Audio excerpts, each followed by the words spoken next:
I'm speaking to Džefs Skinera from the London Business School, and we have just finished 2-day workshop here in Riga on technology commercialization. So we worked 2 days with scientists, with technology transfer office people from universities in Latvia. So what was core messages, what you were trying to get across? The first core message is that to give the confidence that they can actually do it, that it isn't this dark art of technology transfer. And of course many people try to make it as if it's really complicated, and you buy big books on tech transfer and spin-outs and business plans.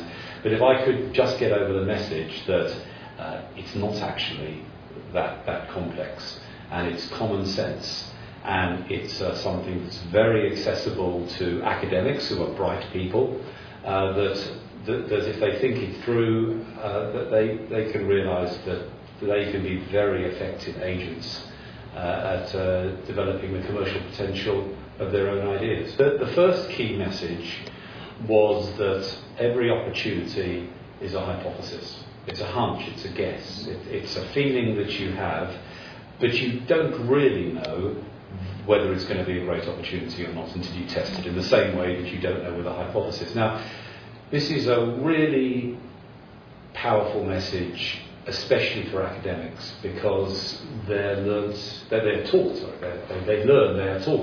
to think in this way. You get a scientific hypothesis, the first thing you try to do is to falsify it, is to test it, is to disprove it, is to fail fast, fail cheap, or learn fast, learn cheap. The second one, I guess, is to think about the value proposition. What is it where you can love your technology, but to think about all the various different individuals and companies and groups who you need to buy the thing, to invest in it. Who's going to have to play ball with you? Who's going to have to actually agree with you that it's a wonderful invention that they should invest in? And think it through from their perspective. I mean, it's a very obvious message. It's just saying, think it through from the perspective of the customer and think about benefits rather than products. The third message, I think, is to get the head out there. Is to not spend too much time conceptualizing and thinking it through from your own laboratory or indeed from your own tech transfer office, but to get out there and start talking to people.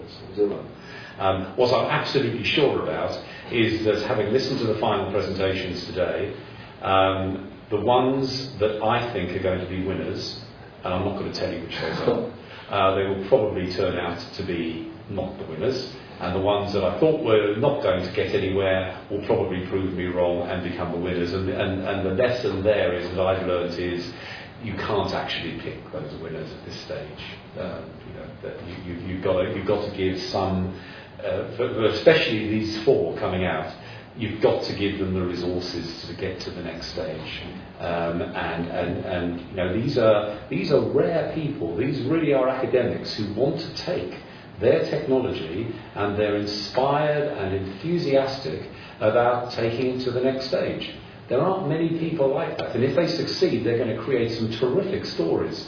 So give them some resource, which you can't get from the market. Somehow find the resource to enable them to take this to the next stage.